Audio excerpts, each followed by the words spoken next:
what's very useful when looking at anything anatomically in the body, but especially the spine, is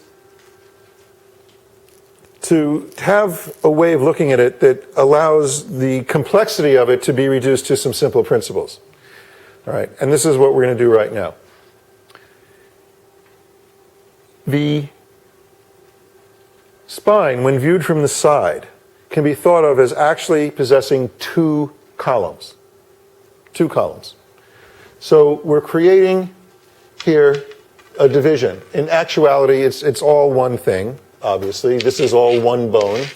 This is all one bone, okay? But what we're going to do is we're going to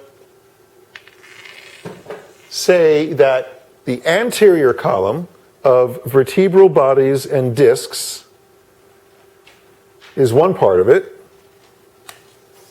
and the posterior column of arches and processes is the other.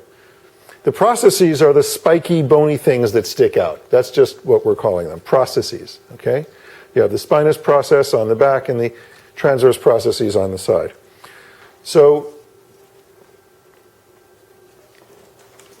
when we view the spine from this perspective, the division of function becomes very apparent. Also, the division of sthira and sukha becomes very apparent.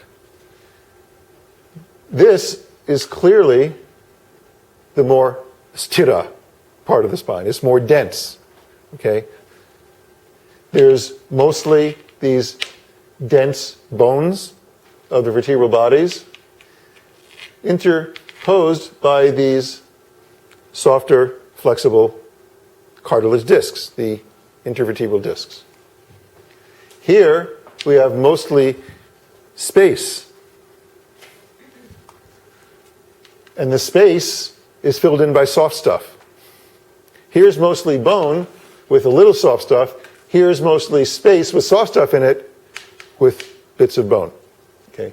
So there's more spaciousness in these structures than in this structure, in these structures. So we would say this is more sthira, this is more sukha. But on an engineering level, what's clearly going on here is that these structures are designed to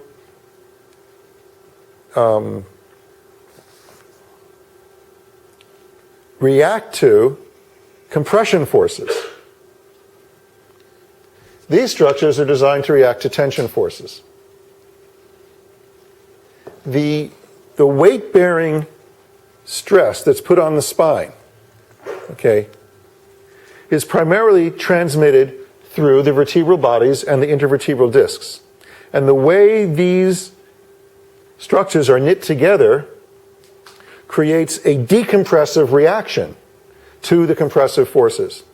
We'll talk about that in a little bit when we talk about how the disc is put together.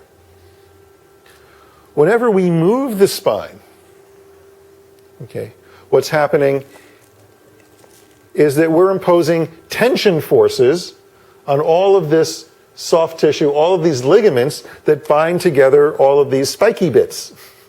So whichever way we move, some of those ligaments are being stretched. They have a tension force being put on them. And because they have the ability to snap back where they came from, okay, they want the spine to come back to neutral. So when you combine these two perspectives, the overall view is that any way or in any direction you move your spine, you are building up some potential energy in some of this soft tissue, whether it's the disc or the ligaments, that wants to return your spine to neutral.